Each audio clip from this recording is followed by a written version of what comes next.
सब लोग। आज हम question number 7 trading and P&L with adjustment TS Grewal का करने वाले हैं। तो बिना टाइम वेस्ट किए हुए वही सबसे पहले एडजस्टमेंट हम पढ़ेंगे। First adjustment, closing stock at cost of as on 31st March 2,06,000 and net realizable value market value was 2,05,000। पहला एडजस्टमेंट आया है नया कि क्लोजिंग स्टॉक की दो वैल्यू दी है।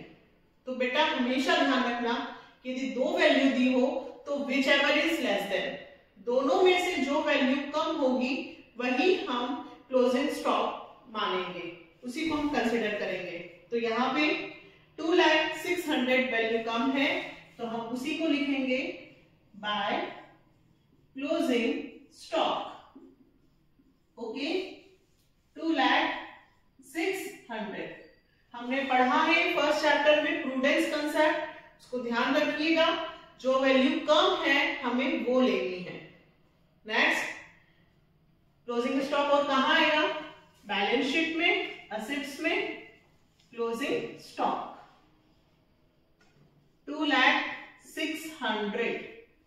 Second adjustment, depreciate building bye 3,000, furniture and fittings. कुछ लोग बोलते हैं फिटिंग्स, तो जैसे मकान बनता है हम लाइट की फिटिंग्स करवाते हैं तो वो कैपिटल एक्सपेंडिचर हुआ, बार बार तो नहीं करवाते। तो फर्नीचर एंड फिटिंग ये हमारी असेट होती है। बिल्डिंग, तो पहले क्वेश्चन में देखें बिल्डिंग कितने की है। अच्छा 10% ऐसा नहीं दिया, डायरेक्ट निकाल कर उन्होंने दिया है 3,000। बिल्डिंग है 2 लाख की।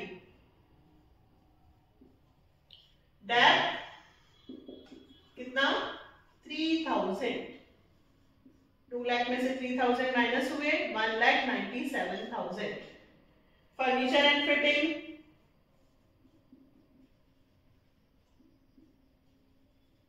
Furniture and fitting 26,000। इस पे कितना डेबिट बेटा? 2,500 लेस डेट 2,500 माइनस करेंगे 5 + 2 जाएगा 3, 23,500। जो भी हमने बैलेंस शीट में असेट्स में हम डेबिट करके माइनस करते हैं वो सब हमारा लॉस है, और जो भी हम माइनस करते हैं वो सब P&L में हम लिखते हैं टू डेट ऑन बिल्डिंग कितना है? 3,000 to date on furniture and fitting 2,500।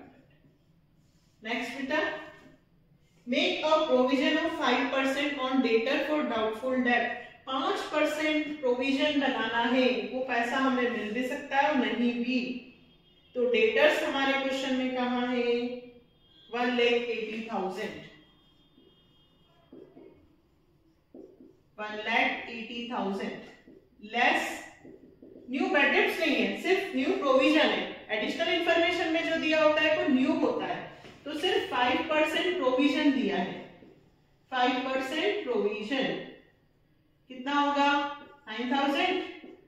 अगर मैं 10 निकालूं तो 18,000। 18,000 का हाफ किया 5% 9,000 माइनस किया, बाहर आ गया 1,71,000। अगला एडजस्टमेंट बेटा, अच्छा इसे यहां लिखेंगे पहले। तो 2 बैड डेट्स, पहले जो पुराना क्वेश्चन में दिया है वो देखते हैं। पुराना क्वेश्चन में बैड डेट्स है लास्ट में 8,000 और हमारा प्रोविजन बना new provision on debtor 9,000। Total कितना हो गया बेटा? 70,000। अगर क्वेश्चन में ट्रायल बैलेंस में old provision for doubtful date दिया हो तो उसे P&L में क्रेडिट साइड देखना। यहाँ पे माइनस भी कर सकते हैं और क्रेडिट साइड भी लिख सकते हैं। Next adjustment, carry forward. 2,000 रुपए नेक्स्ट ईयर के लिए कैरी फॉरवर्ड है। दैट मींस वो खर्चे अभी के नहीं बल्कि कब के हैं? नेक्स्ट ईयर के। यानी कि वो एडवांस हो गया, प्रीपेड हो गया। प्रीपेड क्या होता है? माइनस अनएक्सपायर्ड से ध्यान रखना हमेशा, जहां पे भी अनएक्सपायर्ड लिखा हो वो प्रीपेड होगा। तो इंश्योरेंस कितना है पहले क्वेश्चन में देखते हैं। तो इंश्योरेंस हमारा है 20,000 लेस प्रीपेड, प्रीपेड एडवांस 2,000, बाहर आएगा 18,000। आउटस्टैंडिंग प्लस होता है, लायबिलिटी साइड आता है, प्रीपेड एडवांस है। जब कोई चीज हम एडवांस देते हैं तो टेंशन फ्री हो जाते हैं, तो एडवांस दिया है, टेंशन फ्री हो गए हैं, मतलब असेट्स। प्रीपेड इंश्योरेंस कितना है? 2,000। Next last outstanding salary, salary देना अभी बाकी है 15,000। तो क्वेश्चन में देखो सैलरी कितनी है? 90,000 और 15,000 और देना है, देना है मतलब आउटस्टैंडिंग।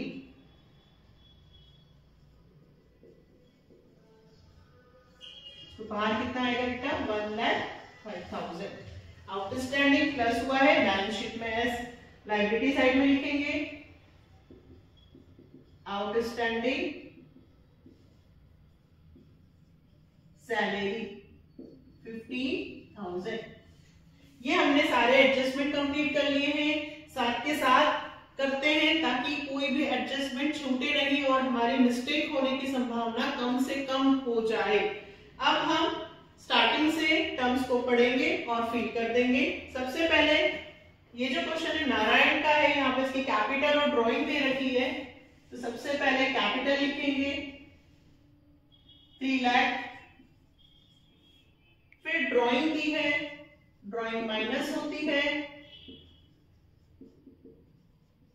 50,000। अभी माइनस नहीं करना है, नेट प्रॉफिट यहां से आएगा, प्लस करके फिर माइनस करेंगे। फर्नीचर फिटिंग हम कर चुके हैं। बैंक ओवरड्राफ्ट हमारी लायबिलिटी होती है 42,000। क्रेडिटर्स हमारी लायबिलिटी होती है 1,38,000। बिल्डिंग हम लिख चुके। Stock opening, opening stock trading में डेबिट साइड आता है सबसे ऊपर 2,20,000। डेटर्स हम लिख चुके हैं, देखो नया वर्ड आया रेंट फ्रॉम टीनेंट्स। एक होता है लैंडलॉर्ड, मकान मालिक, टीनेंट्स मतलब किराएदार, किराएदारों से पैसा मतलब हमारी इनकम हुई। तो पीएनएल में कहां लिखेंगे? Credit side, rent from tenants कितना बेटा? 10,000। नेक्स्ट परचेज, रिटर्न नहीं है, डायरेक्ट बाहर लिख देते हैं परचेज 11 लाख। सेल्स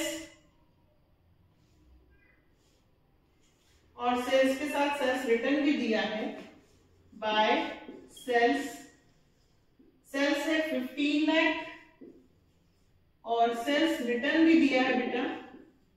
तो सेल्स में से सेल्स रिटर्न माइनस हो जाएगा, 15 लाख में से 20,000 माइनस हुए, कितना आएगा बाहर? 14,80,000।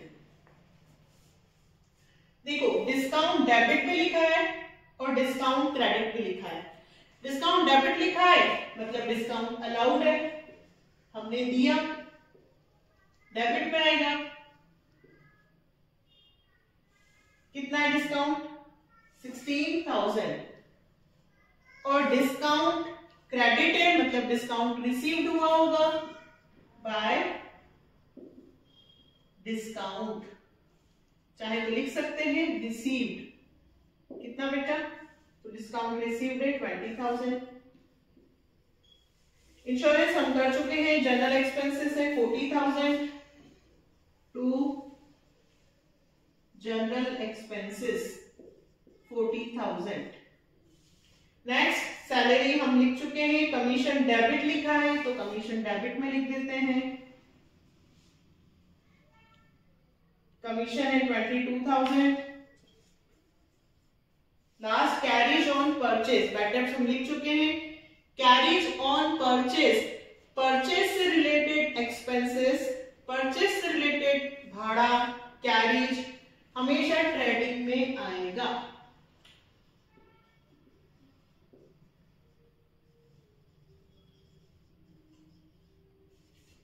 कैरीज ऑन परचेज कितना है 18,000।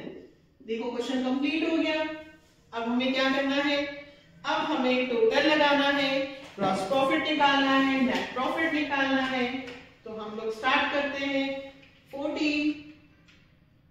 80,000 प्लस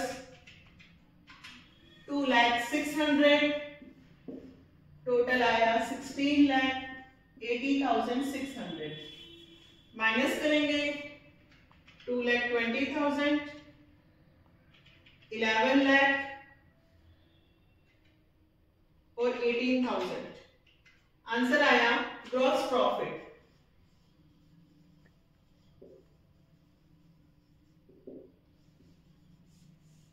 3,42,600, 16,80,600। चेक किया आप लोगों ने, सही है? सही है। अब ये ग्रॉस प्रॉफिट सीडी कहां आएगा, इस तरफ, by gross profit BD brought down 3,42,600। अब हम इसे प्लस करेंगे, 10 और 20 30,000, 3,72,600। इसमें से इनडायरेक्ट एक्सपेंसेस माइनस करेंगे, 16,000, 18,000, 3,000, 2,500, 17,000, 1,05,000, 40,000 and 22,000. Then answer will become 1,49,100. ये आपका आ गया net profit. To net profit transfer to capital account 1,49,100। Total same लिखना दोनों जगह एक ही लाइन में। अब ये जो नेट प्रॉफिट यहां से आया है कहां प्लस होता है बेटा, कैपिटल। नेट प्रॉफिट कहां प्लस होता है, कैपिटल। नेट प्रॉफिट प्लस करूंगी मैं 1,49,100, तो ये हमारा आ जाएगा 4,49,100। ओके, अब इसमें हम माइनस करेंगे 50,000, तो 3,99,100। टोटल लगाएंगे कि बैलेंस शीट का टोटल सिमिलर आ रहा है या नहीं। तो जल्दी से हम लगाते हैं 42,000, 15,000 और 1,38,000, 5,94,100। ये हमारा दोनों तरफ का टोटल आना चाहिए। 2,000